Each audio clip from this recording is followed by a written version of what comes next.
Ciao ragazzi, come state? Spero che vada tutto bene, benvenuti in questo nuovo video. Finalmente vi ho fatto aspettare tantissimo, non ci credo neanche io in realtà di essere qui ancora in questo momento, ma sono con Shin Lim, sono qui nella sua suite al Mirage Hotel, ho appena visto il suo show, è stato spettacolare. Siamo qui per farci un paio di giochi, comincia lui e poi anche io gli faccio un paio di cose, vediamo se riesco a stupirlo. I go first. Oh, okay. Do you want to sit over here? You better angle for you. Tac, Alright. prima magia ci siamo scambiati i posti. I've probably done this trick before already to you guys and everything, but I'm an old school magician. Clearly, I'm very outdated, so this is the only trick. Watch the four aces. I can wave my hand, they can change it to the four queens like this. But watch the four queens, okay? If I flip it over, I snap my hands. They can change 1, 2, 3 back to the four aces. But look, well, I'll do it again. But I'm gonna turn the aces down one at a time, okay? Ok. So right now they're all face up, right? If I kind of go like this, you can obviously see they're going face down, but I'm gonna do it in a more magical way. Obviously, can you come closer? Just a little bit. Vieni più vicino. Oh, zoom. Oh, very good, very good. I watch the four aces. And I shake my hand, 1, 2. One of them goes face down, the ace of hearts. Watch the second one. Dal vivo fighissimo. Watch the second one, okay? Watch the second one. I just flick this two red aces, okay? So the diamond and the hearts. Watch the second one. Sorry, watch the third one. This what happens when I turn over the cards. Happens right now. That's 3. Okay. You catch that? Catch that on camera? Great. Yeah. Okay. Am I flashing? Good. Yes. Last one. 1, 2, 3, and that's the last one. Dal vivo fighissimo. That one's been done before, I think. Maybe. Awesome. Cool, man. Seeing it live is just amazing. Ciao Natsu. Però ma che è successo? Non lo so. Tocca a me, vediamo se ce la faccio, ci provo, non vi assicuro niente. Proviamo a fare questo, mi ha gentilmente prestato le sue White Regalia, che useremo, guardate come scintillano, fighissime. Shuffle. And so I do like groups of cards. When you want, just say stop. Stop. One more, one less. I'm good. Okay. So now I'll leave those here. I turn around, you can take one packet of cards. Okay. Shuffle it up. Okay. Take a look at the top card. You have it? Yeah. Okay. Take another one of the packets on the table and put it on top of yours. Okay. Okay. Then put yours, like the 8 cards on the table. Okay. Take the other 2 packets. Okay. Shuffle them together. Okay. And when you're done, you cut the packet with your card wherever you want. Okay. Put in the cards that you just shuffled and close. Into the middle. Yeah. Okay. Done? Yep. Okay, so now take the rest of the deck. Shuffle. And cut the pack with your card in half. Okay, the smaller packet. Yeah? Yep. Put it in. Close. Put the whole deck inside. In the middle. Yeah. Okay. Done? Yep. Okay, so now I cannot know either the Yeah. identity of the card Yeah. and the position. Yeah? That's cool. Okay. I'll try. Okay, so say stop pretty quickly. Stop. Okay, so here. Take. So, which was your card? It's a black card. Okay, tell me the card. 9 of clubs. Okay, are you right or left-handed? Right. With the right hand, touch a card. Perfect. It's not your card. No. Wow. What? Apart from last choice. Wow. Yeah. Do you have any apart from ideas? no. Shit. That's pretty good. See. Fuck. Yeah, I don't know. I'm really bad at this math tricks. That's great, dude. Is it Tamariz? No. Huh. Well, then I'm fooled. I have no idea. Yeah. Then I have no idea how it works. Safe! Penn and Teller, levatevi. Yeah, I have no idea. È arrivato il momento delle domande. Sotto l'ultima reaction vi ho chiesto di farmi appunto delle domande da riportare direttamente a lui. So che siete curiosi, anche io sono curioso, in realtà un paio di domande gliele farò anch'io. Vediamo cosa ci risponderà. What are your other hobbies besides magic? So I love music. Okay. I love like I knew that. playing piano and stuff like that. And then, but recently I haven't been able to do that as much. So I actually really like film. I've always loved film. Yeah. I love, as you can see, my cameras Yeah. and stuff like that. I love filmmaking. I love editing. I love watching movies. I watch movies as much as I can. I really appreciate like the storytelling and stuff like that. So Nice. if I wasn't a magician, I'd probably be a filmmaker. Ok. That's interesting. How do you get into magic? How did you get into magic? YouTube. Okay. Yeah. Really? Just watching videos? Yeah, tutorials. Yeah, that's how I started. Because my parents actually never allowed me to do magic. Yeah, there was a question by another guy, I think an Asian guy, and he said like, since you come from an Asian family, he can understand you. Yeah. He can understand you, like regarding the disapproval on magic. Big time. So a lot of disapproval. How did the situation evolve? My interest in magic came from YouTube, obviously. Yeah. Because of the disapproval, I wasn't allowed to buy any books, and also my parents didn't have much money, so we also couldn't afford, because DVDs are quite expensive. Yeah. So my only source was the internet, and so I would learn basic moves like double lift and stuff like that. And all of a sudden, I was getting such great reactions with just, I'm like, whoa! I learned this online, and I can get great reactions. And so I kept doing it because it was something that I found by myself, that I could learn by myself. It didn't cost me any money. Yeah.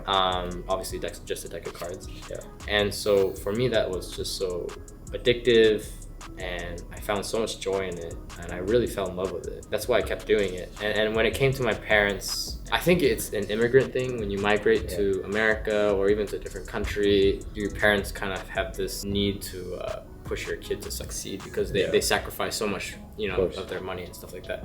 And so they want you to go to school. They want you to not do this shit. They want you to like just really, you know, do magic and I'm sorry, not do magic, do like be a doctor and stuff like that. You know, it didn't get any approval from them until like probably after Penn and Teller. Okay. Yeah. Even after FISM, they were like, really? They didn't care. That's a big prize. I know, but yeah. Even after I won FISM, they were like, yeah, well, still can't buy a house, so it was tough, but yeah. Thanks for sharing that. How long have you been doing magic? 11 years now. Io lo faccio da 9, ho ancora 2 anni per recuperarlo, eh? What do you think was the moment where you became famous? Famous. I mean, I think Penn and Teller was the first, like, you know, that was the first time like I've seen myself going viral. Yeah. Yeah, because that went pretty crazy. It was 50 million views or something like that. Yeah. I was like, that's crazy. But that wasn't enough. Yeah. No. I mean, I always needed to do AGT because they were asking me for, you know, so many years. Okay. So I was already planning, like around Foolish, I was already in my head. I was like, oh, I should do America's Got Talent. Okay. Yeah. And then of course America's Got Talent really pushed it even more. So yeah, it's a little bit of both. Tell us about your everyday life. Like, what do you do from when you wake up to when you go to bed? Well, when I wake up, I usually reply to my emails because I have a lot of emails, and then some messages, maybe some missed calls, and then I try to have breakfast, but sometimes I don't even eat, have no time to eat, and so I just go have some meetings or something like that, and do normal stuff during the day. Okay. Always normal stuff during the day, like talk with the person on the phone, or I have to do some errands or something like that, laundry or whatever. Okay. And then so not business related. Or, you know, it can be business, yeah. Okay. Business too, yeah. Just normal, like, non-magic stuff. Okay. Yeah, non-magic stuff. And then only once it's after 4 p.m., 5 p.m., it starts getting late when the sun goes down, then I start doing magic. Okay. It's very strange. So do you practice a lot, or you just do shows? I don't practice during the day, no. Okay. I only practice at night. Okay. Yeah. Why? I don't know. Okay. I don't know. I don't understand why either. My brain just works better at night, yeah.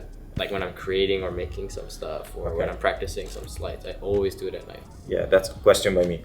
Tell me about your creative process. Like, you've created a ton of cool things. Oh, thank you. It's at night.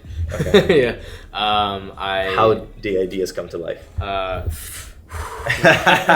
usually have a lot of friends come help me. I always like to base my tricks off of whatever has been done already. So like you've seen the ambitious card, right? Yeah. When I was doing that. Yeah. And so that's based off of when I was coming with that deck, for example, in my head I said, okay, what's the ending of every single ambitious phase out there that people do? Yeah. So Omniblock. Yeah. There's Card Artistry by Justin Flom. Yeah. There's Card to Impossible Envelope. Yeah. And then there's obviously the Tattoo, but that's that was just added. And then there's the ambitious card and stuff like that. Triumph. Yeah. So all those different endings, I was like, let's put it together. So that was my thought process for that trick. Nice. Yeah, very specific, but. That's very nice. I remember the first time I saw it, my reaction was like, because nobody ever thought about putting together all those things. All the endings. Yeah. Yeah. DreamHack was different. DreamHack was inspired by David Sosa. Yeah. He's the Red Envelope. Yeah. And found his act so inspiring because it had only to do with Ace of Hearts. Okay. Ace of Hearts would jump from place to place. Okay. And eventually he did some manipulation. But the theme was the Ace of Hearts or Two of Hearts. It was one of those two cards, and Yeah. it was just so simple and yet so beautiful. And so I wanted to base my routine around that close-up act based on just a card or two cards without the deck. And Yeah. so that's why I have the two people, two signed cards. That's nice. And the whole routine just revolves around that. How did AGT change your life? Oh, I mean, so much. Like now I'm here in Vegas, and like they gave me so many opportunities that any magician would, die for. Like I mean, I remember when I was a kid, I was like, how do you get this type of opportunity? Like how can you get into this position? Like who do you talk to? Like I don't even, you know what I mean? Like Yeah. all these questions that you don't know answers to. Yeah. And I still don't know answers. It's interesting when you do end up getting into this position. You kind of look back and you're like, oh wow, It was possible then. it's possible. Yeah. Very possible. Very much possible. Yeah, it's just doing it, Yeah. And Do- cars do you- should just do it. Do you love your life now? I mean, it's the same. Okay. It's not like I love my life more than before. Okay. Actually, sometimes I wish I went back before AGT Okay. because you lose a lot of friends when you become like that. It's Yeah. weird. It sucks. You have a lot of artificial friends. Yeah. So sometimes I do wish I went back in time. Yeah, For me, because- it's kind of the same in Yeah. minor scale, Sure. but it's the same. It's the same. Yeah. Yeah. It's weird. But in a way, it's good because you have opportunities that you never knew you had before, which is Yeah, also that's nice. true. Yeah, So yeah. it's give and take. What's the next big thing? Like, where do you see yourself in 5 years? I want to change my magic. I want to try to make it better. I think Okay. I'm getting too bored of whatever I'm doing now. So I want to do bigger stuff, but not make it like an illusion.